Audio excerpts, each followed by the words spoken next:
گلیوں میں ایک عجیب سی رونق ہے، فضا بدلی بدلی سی لگتی ہے، ہوا میں نرمی ہے، دلوں میں روشنی ہے، کیونکہ آ رہا ہے رمضان المبارک۔ ابھی چاند نظر بھی نہیں آیا مگر گھروں میں تیاری شروع ہو چکی ہے۔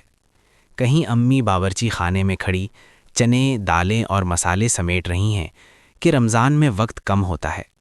کہیں ابو بازار سے کھجوریں لاتے ہوئے چہرے پر مسکراہٹ سجائے کہتے ہیں، یہ مدینہ والی ہیں، برکت والی۔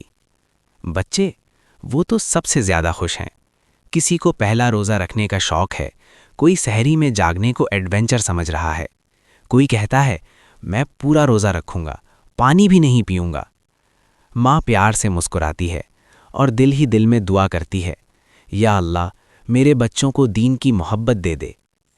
مساجد کا منظر بھی بدلنے لگتا ہے۔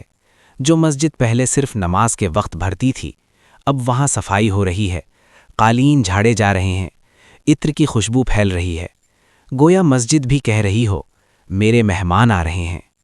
دکانوں پر روشنی، گھروں میں صفائی، الماریاں کھل رہی ہیں، جائے نمازیں نکالی جا رہی ہیں، قرآن پاک کو بوسہ دے کر رکھا جا رہا ہے، جیسے کوئی پیارا مہمان آنے والا ہو۔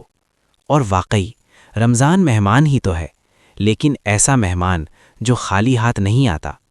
یہ مہینہ لاتا ہے گناہوں کی معافی، دعاؤں کی قبولیت، دلوں کی نرمی اور آنکھوں میں آنسو۔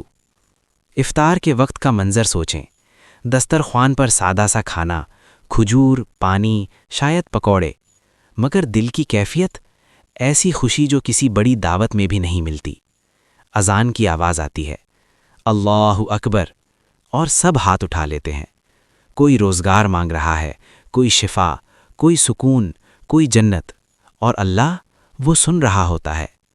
تراویح میں کھڑے وہ لوگ بھی جو سال بھر مصروف رہتے ہیں، آج آنکھوں میں آنسو لیے قرآن سن رہے ہوتے ہیں۔ بزرگ آہستہ آہستہ تسبیح پڑھتے ہیں، نوجوان صف اول میں جگہ ڈھونڈتے ہیں، بچے باپ کے ساتھ کھڑے ہونے پر فخر محسوس کرتے ہیں۔ یہ صرف بھوک اور پیاس کا مہینہ نہیں، یہ نفس کو جھکانے کا مہینہ ہے، یہ دل کو صاف کرنے کا مہینہ ہے، یہ اللہ کے قریب آنے کا مہینہ ہے۔ رمضان ہمیں یاد دلاتا ہے کہ ہم صرف جسم نہیں، روح بھی ہیں، ہم صرف دنیا کے لیے نہیں، آخرت کے لیے بھی ہیں۔ اور پھر وہ لمحہ بھی آتا ہے جب پہلا روزہ افطار ہوتا ہے، پہلی تراویح مکمل ہوتی ہے، اور دل کہتا ہے یا اللہ یہ مہینہ کبھی ختم نہ ہو۔ رمضان کی تیاری اصل میں کھانوں کی تیاری نہیں، دلوں کی تیاری ہے۔